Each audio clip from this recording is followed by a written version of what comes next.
Hello, friends. Welcome back. For those who don't know me, I'm Kat. I'm a wife, a homeschool mom, and an avid reader. It is almost February, which means it's time to talk about what I'm looking forward to reading in February, along with what readathons I am going to participate in. To start, I'm going to talk about some book club reads that I'm looking forward to this month. One is with the Pyramid Book Club. I will leave the link for their group in the description below, but they are looking at reading All the Dangerous Things by Stacy Willingham. The Pyramid Book Club focuses a lot on thrillers, and this is a thriller. I've seen it at Barnes & Noble, and it's caught my eye several times. But the description that I saw on this one that felt like it wasn't going to give anything away is moving between past and present. All the Dangerous Things delves into the darkest corners of the life of one mother as she investigates the disappearance of her son 1 year prior, and in the process confronts long-buried secrets from her own childhood. There have been a few books that I've read kind of along this theme of the missing child and mom goes looking for them. They're always a lot of fun for me. I have to be careful and make sure that I am mentally in a good place, or else it can cause some anxiety for me being a mom. But I am looking forward to reading All the Dangerous Things by Stacy Willingham. Another book club that I am participating in this month is Cliterature Book Club. In this book club, we read spicy romance novels, and the one that we are reading for February is A Lady of Rooksgrave Manor by Catherine Moon.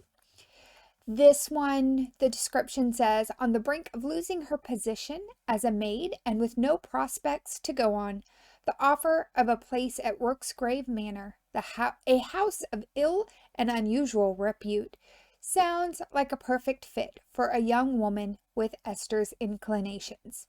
Even better, the invitation comes by the hand of the handsome Dr. Underwood, a delicate gentleman with a ferocious alter ego who knows exactly what he wants from Esther. Upon arrival, the men and the daily decadence of the manor feel too good to be true for a girl of Esther's station. There are rules to be followed, expectations to meet, and Esther is afraid she might be too wicked even for a place like Rooksgrave. Temptations lurk around every shadowy corner, and Esther has never been a girl able to resist. But the risk of disappointing her new gentleman isn't all that's threatening Esther's new position. Rooksgrave Manor's protections for its unusual patrons are failing. The wards are crumbling, and Esther's new and exquisitely pleasurable life may all come tumbling down. This is part of a series, and it's got some fantasy elements in it, and I'm really looking forward to this. This is probably the only romance novel that I will... Oh no, I do have another one. This will be one of the few romance novels that I read during the month of February. The other romance novel that I'm looking at reading during February comes out on February 7th, and that's Radiant Sin by Katie Roberts. This is the fourth novel in the Dark Olympus series. They are not... You don't have to read the books in order. It gives some slight spoilers to some other characters if you just pick up one anywhere in the series. But this one is following Apollo and Cassandra. Apollo is Olympus's spy master, and he's remained on top by knowing who to inspire and how to inspire them to do the tasks that need to be done. And he is working to inspire Cassandra, who is a disgraced member of a fallen house, and she knows exactly what it means to be, um, or what the consequences are for trusting the Venomous 13. In this, she has agreed to go undercover as Apollo's +1 for a week-long party that is being hosted by one of the new power players in Olympus. And she's agreed to this on one condition, that when it's over and Apollo has the ammunition that he needs to protect Olympus, that she and her sister will be allowed to leave for good. This is one of those series that I kind of picked up last year and had a really good time with it, and I'm really looking forward to this next installment. Another book that I'm looking forward to reading during this month will actually be part of a buddy read with my sister and will probably be my first read of February. And that is As Good as Dead by Holly Jackson. This is the third and final book of A Good Girl's Guide to Murder trilogy. And in this one, we're again following Pip. She is about to go off to college, but she's still haunted by the way that her last investigation ended. She's used to online death threats in the wake of her viral true crime podcast, but she can't help but notice an anonymous person who keeps asking her, who will look for you when you're the one who disappears. My sister and I have read the first two together. We normally pick a weekend and we just sit and sprint it out together and talk about it and the different parts. She and I actually read at about the same pace, so it's one that it's a lot of fun for us to do in a way that we connect, even though we're states and time zones apart. One book club that I usually participate in is the Late Night Cruise read through of a book.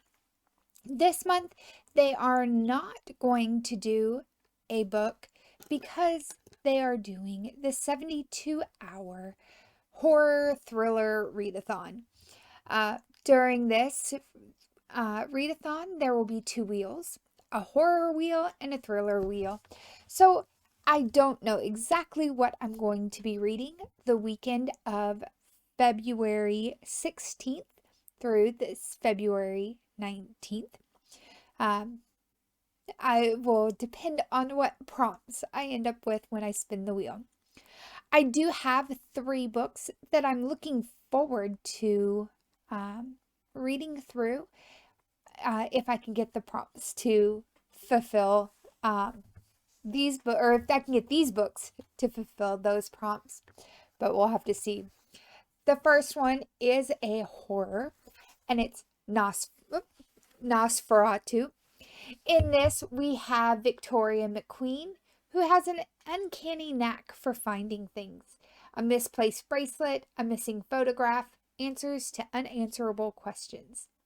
When she rides her bicycle over the rickety old covered bridge in the woods near her house, she always emerges in the places she needs to be. The other character of this book is Charles Talent Manx, who has a gift of his own. He likes to take children for rides in his 1938 Rolls-Royce Wraith with the vanity plates Nosferatu. In the Wraith, he and his innocent guests can slip out of the everyday world and into hidden roads that lead to an astonishing playground of amusements he calls Christmasland. The journey across the highway of Charlie's twisted imagination transforms his precious passengers, leaving them as terrifying and as unstoppable as their benefactor. Then comes the day when Vic goes looking for trouble and finds her way to Charlie. That was a lifetime ago. Now, the only kid to have ever escaped Charlie's evil is all grown up and desperate to forget. But Charles Manx hasn't stopped thinking about Victoria McQueen. On the road again, he won't slow down until he's taken his revenge. He's after something very special, something Vic can never replace. As a life and death battle of the wills begins, Vic McQueen prepares to destroy Charlie once and for all, or die trying. Another title that I am hoping I get for the horror wheel will be Empty Smiles. This one's really shiny because it's from the library. Empty Smiles is part of the Small Spaces Quartet. This is the fourth and final book in it. And in this book, we are following Ollie and her friends Coco, Brian, and Phil. Ollie has been taken by the Smiling Man, and Brian, Coco, and I just went blank, Phil are working together to try to save her. This has been a lot of fun with this series. It is a horror, technically, but it's a middle grade horror, and so it doesn't have quite the same scary parts for me, I guess, that I normally would avoid in an adult book. From what I've understood from what others have said, if I get cosmic horror, this book will fall into that one. The last book I own that I'm wanting or will try to work into the 72-hour readathon is You Love Me by Caroline Keeps. This is the third installment in the You series that Netflix picked up. This one is following Joe or continues to follow Joe. He has moved out of the city and onto a small island in the Pacific Northwest. And he gets a job at the local library. He doesn't know, he does know a thing or two about books because of working in the bookstore. And that's where he's going to meet Mary Kay DeMarco. She becomes his new obsession, even though Joe is trying not to obsess over her. And so this one, I have read the first two. This is the third in that series, and I'm looking forward to continuing to read through these books so that I can keep my series tracker under control. With it being February, many of us know that JD Ray Reads hosts the week-long Polarthon readathon during the first full week in February. This year, that runs from February 6th through February 12th. And she is also doing a wheel this year instead of set prompts. And so, again, I don't know exactly what I'm going to read. One book that I have bought in that same sale that I bought Nosferatu in, that I'm looking forward to reading, is Naomi Novik's Spinning Silver. This one will fit under several of the prompts, so I'm very hopeful that I will get that one in. This is a Nordic Rumpelstiltskin type retelling. It is following Miriam, who's the daughter and granddaughter of moneylenders. But her father's inability to collect his debts has left his family on the edge of poverty until Miriam takes matters into her own hands. Hardening her heart, the young woman sets out to claim what is owed and soon gains a reputation for being able to turn silver into gold. When an ill-advised boast draws the attention of the King of Stark, grim fey creatures who seemed more ice than flesh, Miriam's fate and that of two kingdoms will be forever altered. She will face an impossible challenge, and along with two unlikely allies, uncover a secret that threatens to consume the lands of humans and Stark alike. This one it says it borders between wonder and terror.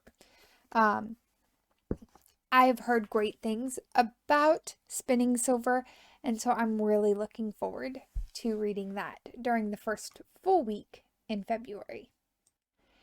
And finally, during the month of February, I am also hoping to start a reread of some of a series that I would like to finish as well, and that is the Outlander series by Diana Gabaldon. Gabaldon, sorry. This one many of us know because Stars has picked up the series and has been working through the books. I am a few seasons behind in Outlander because I didn't want to read beyond I didn't want to watch beyond what I had read. I have read the first 5 books in the past, but I'm going to go on ahead and start again with kind of fresh eyes so that I remember what's in the book versus what's in the series because there are some changes. So during February, I am hoping to read Outlander, and then I'm going to try to get I think it's 10 books finished before the end of 2023. And there you have it, my stack of hopefuls that I am hoping to read during February. I know that Polarthon and the 72-hour readathon are both leaving a lot of unknowns and leaving a lot of open for mood reading with those, but I am hoping to get at least 1 or 2 of these choices knocked out during February. What about you? What are you reading during the month of February? Let me know in the comments below. I'll see you soon.